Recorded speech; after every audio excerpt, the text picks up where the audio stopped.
Jornada de 21 dias de oração. 18º dia. O Espírito Santo em nosso relacionamento com os descrentes.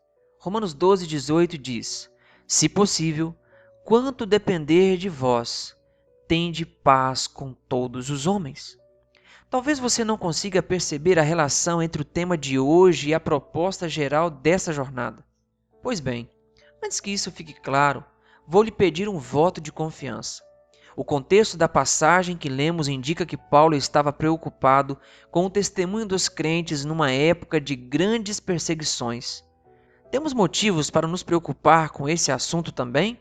À medida que nos aproximamos do fim, precisamos cuidar do nosso relacionamento, porque esse é o nosso maior testemunho. Eu entendo que para ter um bom relacionamento, nós precisamos estar cheios do Espírito Santo.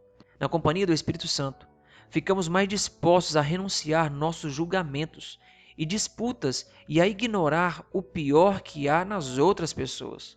Na verdade, o Espírito Santo nos ajuda a entender que o pior que existe nas outras pessoas é a oportunidade de que precisamos para mostrar o melhor que há em nós, graças unicamente a Ele. Antes de atacar esse conselho de Paulo, precisamos refletir nas duas sentenças do verso. Se possível, e quanto depender de vós.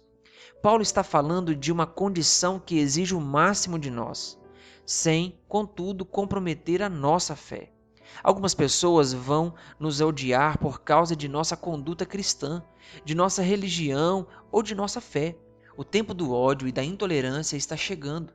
E nós precisamos aprender a lidar com isso.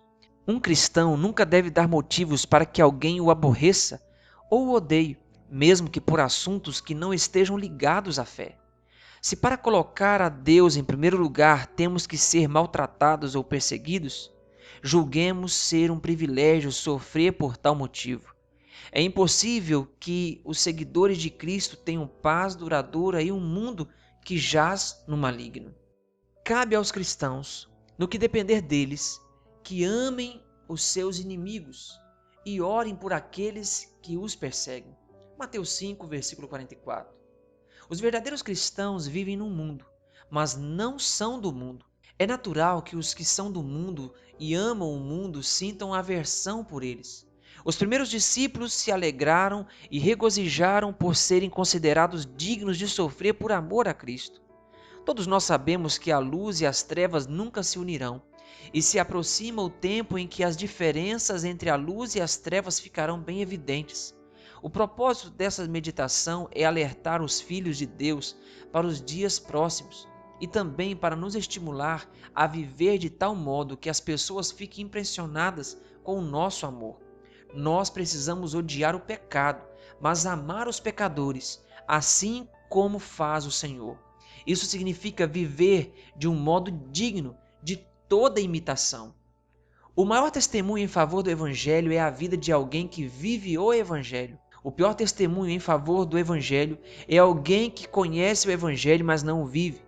Para viver o Evangelho, todos nós precisamos do Espírito Santo. Que hoje teu pedido de oração seja: Senhor, dá-me o teu Santo Espírito, para que minha vida seja o teu Evangelho. Querido irmão, querida irmã, nós somos a Bíblia que o mundo está lendo, que o mundo está vendo. Que a cada dia possamos buscar o Espírito Santo, para que a nossa vida seja um testemunho vivo da mensagem do Evangelho. Hoje, clame a Deus, o Espírito Santo, e ore pelos seus 5 amigos de oração.